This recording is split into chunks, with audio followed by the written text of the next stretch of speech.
I still remember the night it began, the night everything in our family changed forever. I was standing in my small kitchen in Marseille stirring a pot of soup when I overheard the first cruel words from my daughter. Mama, I don't think you should come over tomorrow. It makes my husband uncomfortable. Her voice was distant, cold. For a moment, I thought I had misheard her. My daughter, Sophie the child I had raised alone after my husband died, was pushing me away. It was Christmas Eve, and for the first time in 40 years, I was not welcome at my own family's table. That phone call broke something deep inside me. But I didn't understand then that it was only the beginning. The signs had started weeks before. Little arguments, strange silences, Sophie's sudden bursts of anger that never made sense. She had always been warm, affectionate, my only comfort after years of sacrifice. But since her marriage, she had become different. It wasn't just her words, it was her eyes. Sometimes, when I looked at her, she seemed like a stranger, cold, almost hateful. At first, I blamed myself. Maybe I was too protective to present in her life. Maybe she needed space. But then I began to notice things around the house when I visited. A glass of milk left untouched but covered with salt. A small piece of paper hidden under the doormat, scribbled with something I couldn't understand. And once, when I entered the guest room, I smelled something burning like hair or plastic. When I asked Sophie, she brushed it off. It's just incense, Mama. Don't make a fuss. But I knew something wasn't right. The real fear came one Sunday afternoon. I had been invited, well, more tolerated, at their home for lunch.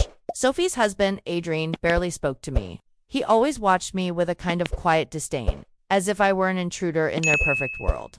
That day, as Sophie went into the kitchen, I saw him slip something small under her pillow. When I asked what it was, his smile froze me. You don't belong here, he said softly, almost whispering. And soon, Sophie will realize that. My hands shook, but I pretended not to hear. I had no proof, no explanation, but a darkness was seeping into my family, and I could feel it suffocating me. That night, I couldn't sleep. I kept replaying his words, the coldness in Sophie's voice, the strange objects in their home. For the first time in my life, I wondered if there was something beyond logic at play. Something cruel, manipulative, call it superstition, call it black magic. And as much as I hated to admit it, I felt powerless. I was a mother who had given everything, work to jobs, skipped meals, worn the same coat for 10 winters just so my daughter could study.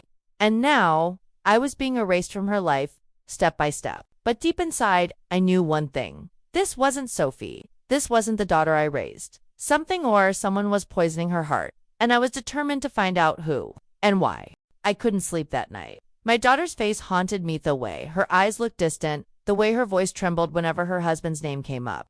A mother's heart knows when something is wrong, and mine screamed louder than ever before. For days, I kept trying to convince myself that maybe I was overreacting. Maybe Clara was just busy. Maybe Marco wasn't as cruel as I thought. But deep down, I knew the way he had shut the door on me, the way she avoided me, the fear I had glimpsed in her eyes, it wasn't normal. Then, little things began to happen that I couldn't ignore. Whenever I called her, Clara either didn't answer or picked up only for a second before hanging up. Once, late at night, I finally reached her. Her voice was hushed, almost a whisper. Mama, I can't talk now. Please don't call me at this hour again. Marco doesn't like it. And then the line went dead. The words hit me like knives. Marco doesn't like it. What husband stops his wife from talking to her own mother? The next week, I decided I needed to see my grandchildren. They were growing, and I hadn't even been part of their lives. I bought small gifts for them, teeny sweaters I knitted with my own hands, and went to the house. When the children saw me from the window, their faces lit up. Grandma, they shouted, pressing their little hands against the glass. My heart swelled. But before I could even step closer, Marco appeared. He stormed to the door, opened it halfway, and blocked my view. What are you doing here again? I came for the children, just to see them. I have gifts for them. Marco, please, just a few minutes. But he sneered. They don't need anything from you. We're doing just fine without your interference.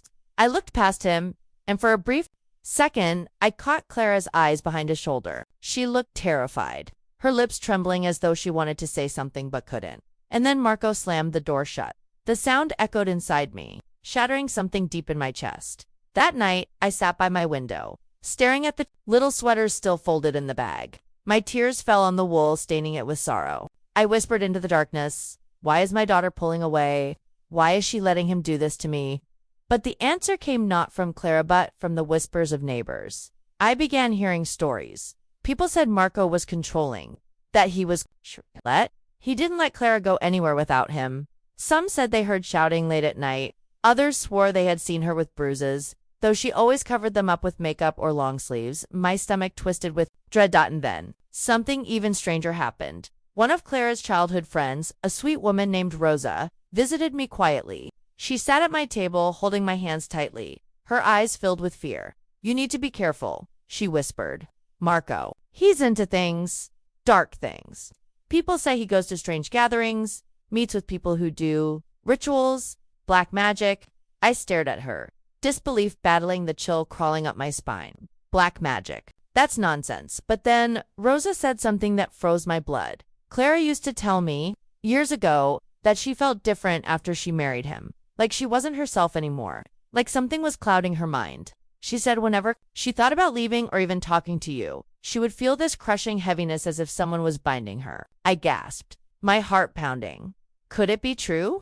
Was Marco not just controlling Clara physically, but spiritually, mentally binding her in a way I couldn't even see? The thought terrified me. But suddenly, so many things made sense. Her distant eyes, her silence. The way she seemed like a shadow of herself. It wasn't just fear keeping her away. It was something darker. From that moment, I knew. This wasn't just a family problem. This was a battle between light and darkness. And as a mother, I couldn't sit back. I had to fight. But the question burned inside me. How do you fight what you cannot see?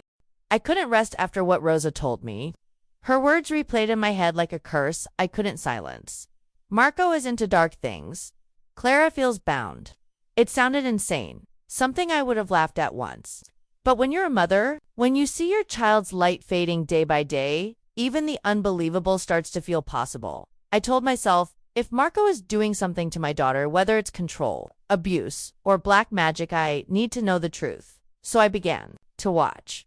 For weeks, I changed my routines. Instead of going to bed early, I stayed up, sitting by the window that overlooked the street where Clara lived. Their house wasn't far from mine, and some nights, when the world was asleep, I would see Marco leaving. Always alone. Always at strange hours just after midnight. He would walk quickly, looking around as if to make sure no one was watching. And then he would disappear down the old road leading out of town, toward the woods. One night, I followed him, my heart pounded like a drum as I kept my distance, hiding behind hedges, trees, and parked cars. The air was cold and wet with mist, and every shadow seemed to whisper warnings. But I pressed on, my chest tight with both fear and determination. He led me deep into the woods, and there, in a small clearing lit by flickering candles, I saw a circle drawn on the ground, strange symbols scratched into the dirt. And Marco, standing in the middle, chanting words I couldn't understand. His voice was low, harsh, almost inhuman. Around him, a few others stood cloaked in black, swaying with the rhythm of his chanting. It was like something out of a nightmare.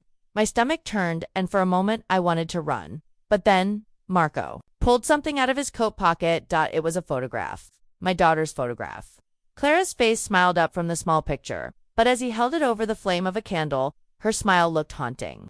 He began to mutter louder, his words echoing through the night. The others repeated after him. And then he set the picture on fire. I gasped, covering my mouth, but the sound was too loud in the silence of the woods. Marco's head snapped up. His eyes, sharp and dark, scanned the trees. For one horrifying second, I thought he had seen me. But then someone else spoke, distracting him, and the ritual continued.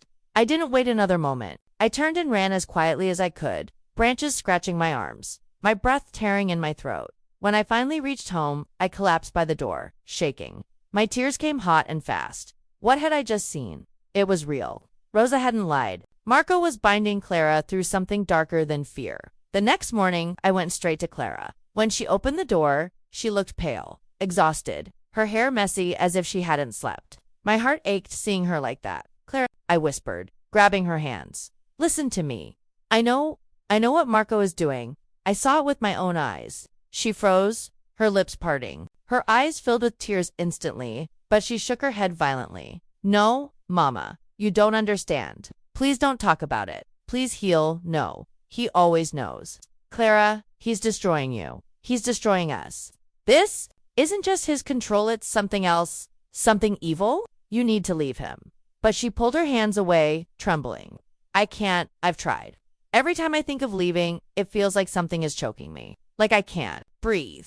It's not just fear, Mommy, it's something inside me. I don't even recognize myself anymore. Her words broke me. She wasn't exaggerating, she wasn't confused. She was trapped in something bigger than either of us. I held her face in my hands, desperate. Listen to me, Clara. He can't control you forever. You're stronger than this. You're my daughter. You have my blood in your veins, and I will not let him destroy you. Her tears spilled over, and for the first time in months, she hugged me. Her body shook in my arms, fragile and terrified. But then his voice cut through the moment. Marco, what's going on here? He stood in the doorway, his eyes narrowing, his presence like a dark shadow swallowing the light. Clara instantly pulled away from me, her face pale with fear. Nothing, she whispered. We were just talking. But Marco didn't look convinced. He stared at me, his lips curling into a smirk that made my skin crawl. You should leave. Now, before you make things worse. I looked at my daughter one last time, my heart breaking, then walked away. But inside, I made a vow. If this was the battle Marco wanted, then he would have it. I would not let him win, not over Clara, not over my family, not over me. The night after Clara confessed to me about Marco's control, I lay awake staring at the ceiling. My chest felt heavy, like a stone pressed against my heart. Every word of hers replayed in my mind his rules, his anger, the way he monitored her every move. And yet, she had only given me fragments. I knew there was more. Mothers can sense what their children hide. And in Clara's eyes, I had seen not just fear, but something darker. The next morning, I couldn't sit still. I packed my coat and walked toward the church near my town. The priest there, Father Anthony, had known my family for years. He had baptized Clara, blessed our home when she was little, and always offered wisdom in times of despair. When I sat before him, my voice trembled. Father, I think something evil has entered my daughter's life. Not just cruelty, but something unnatural. He studied me carefully, his brows furrowed. Do you mean violence or something else? I hesitated because even to my own ears it sounded mad. Marco, he has a hold on her that doesn't feel natural. She avoids me, rejects me, even when I can see in her heart she doesn't want to. Sometimes, when I look at her, her eyes seem clouded like she's under a shadow. Father Anthony crossed himself slowly. There are men who control with fear, and there are men who control with other means. You must be careful. Darkness thrives when families are divided. His words stayed with me. Darkness. Division. That was exactly what Marco had done, cut Clara away from me. Like severing a branch from its root. That evening, I decided to act. If Marco was hiding something, I needed to find it. So I went back to their neighborhood. I waited until the house was quiet, until the children's lights upstairs went out, and Marco's car was nowhere to be seen. I didn't plan to break in, but my heart pushed me forward. I walked slowly around the yard, past the small shed near the back fence. Something about that shed made my skin prickle. It was locked with a heavy chain, but I could see strange markings scratched into the wooden door. I bent closer, tracing the carvings with my fingers. They weren't random, they looked like symbols, circles, lines, and what looked like eyes. Suddenly, the sound of footsteps crunched on the gravel behind me. My blood froze. Enjoying yourself. It was Marco. He stood in the dark, his face half-shadowed, but his smile, cold and sharp, was unmistakable. I was just walking by, I stammered, my heart hammering. He stepped closer, his voice low and dangerous. Do you think I don't see you?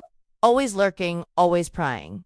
You don't belong here. Clara doesn't need you. The children don't need you. And if you keep meddling. He leaned closer, his breath hot against my ear. You'll regret it. My knees shook, but I forced myself to meet his gaze. You can lock your doors, Marco. You can chain your shed, but you can't keep a mother from her daughter. One day, she'll see the truth. For the first time, his smile faltered. Something flickered in his eyes, a flash of rage. Yes, but also fear. He stepped back, pointing toward the street. Leave now, and don't come back. I walked away, my whole body trembling, but inside me a fire had ignited. Marco was hiding something. That shed, those symbols, they weren't just decoration. They were part of the darkness surrounding my daughter, and now I knew if I didn't uncover the truth soon, I might lose Clara forever. As I reached home that night, I whispered to myself, he thinks he's stronger than a mother's love. He's wrong. But in the pit of my stomach, I felt the storm wasn't just coming. It was already here. The night before Christmas Eve, I couldn't sleep. The house was too quiet, yet heavy with secrets. Clara had been distant again, her face pale, her hands trembling whenever Marco was near. Something inside me screamed that she was trapped, that she was afraid, but she wouldn't admit it. I decided to do what mothers have always done. I searched. I crept downstairs into the small shed in their garden, where Marco often spent long hours alone. The lock wasn't closed, just loosely hanging, as if he believed no one would dare enter. My heart pounded as I pushed the door open. Inside, the air was thick, stale, and suffocating. The dim light bulb swung above me, casting shadows that danced like ghosts on the walls. And then I saw Aitan. An old wooden table laid dozens of strange objects. Burnt candles, dark red wax dripping into twisted shapes, photos of Clara and even of me. With marks drawn across our faces, my legs nearly gave way. In the corner sat a box, half open. I knelt, hands trembling, and pulled out what looked like journals. Not Marco's but Clara's. My breath caught in my throat. These were her diaries from years ago, ones I thought she had long forgotten. I began to read, my hands shaking as I turned the pages. At first, they were filled with the innocent dreams of a young girl, her hopes, her fears, her love for her family. But slowly, the entries changed. The words grew darker, more confused, as if someone had been whispering poison into her ears. Marco says Mama doesn't love me. Marco says Mama is jealous of me. Marco says if I want peace, I must stay away from her. Tears streamed down my cheeks as I read. Page after page, I saw the way he had twisted her mind, feeding her lies until she believed I was her enemy. My daughter, my Clara, had been slowly stolen from me, not by fate, not by distance, but by the man she trusted with her life. And then, at the very end of one diary, I found a passage that shattered me completely. If I ever doubt Marco, he says I should remember that Mama cursed me. He says she never wanted me happy. Sometimes I feel like I can't breathe. Sometimes I wish I could run away, but I don't know where to go. I pressed the diary against my chest and sobbed into the silence of that shed. My daughter had been crying for help all along. Trapped in the web Marco had spun around her. But then I heard footsteps. The shed door creaked. I froze, clutching the diary as though it were my only shield. Marco stood there, his tall figure blocking the light, his eyes burning with fury. "What are you doing here?" he hissed, stepping inside, closing the door behind him. The air grew colder. My heart thudded painfully in my chest. For the first time, I realized this wasn't just manipulation anymore. This was danger. Real danger. And I knew the final battle. For my daughter's soul had begun. Marco's shadow filled the shed, his breathing heavy as he stepped closer. I clutched Clara's diary against my chest, trying to steady my voice. "I know what you've done," I whispered. "You've poisoned her against me. You've trapped her in your lies." His lips curved into a cruel smile. "And yet, she believes me, not you. She trusts me, not you. You're nothing here." For a moment, I felt powerless, like the frightened woman I had been for years, silenced, ignored, slowly erased from my daughter's life. But then I looked down at the diary in my hands, at Clara's trembling words etched in ink, and I felt a surge of strength I hadn't known in years. "This is her truth," I said, lifting the diary. "And one day she will see it. No matter how much you try to bury it, she will know." Marco's face darkened, his eyes narrowing. "You should leave before you regret this." But something inside me refused to back down. Not this time. Not when my daughter's soul was at stake. I pushed past him, clutching the diary, and stumbled back into the cold night air. He didn't stop me, but his silence was more threatening than words. The next morning, Christmas morning, the house was filled with false cheer. Marco played the charming husband, pouring wine, laughing with forced ease. But Clara was pale, her hand shaking whenever he touched her shoulder. When dinner was served, Marco tried to control every moment: what we ate, what we spoke about, even when Clara could excuse herself. But I couldn't stay silent anymore. I stood, my voice trembling yet firm. "Clara," I said, my eyes meeting hers. "I need to show you something," Marco snapped. "Not now," but I opened the diary right there on the table. The room fell silent as Clara's own words spilled into the air.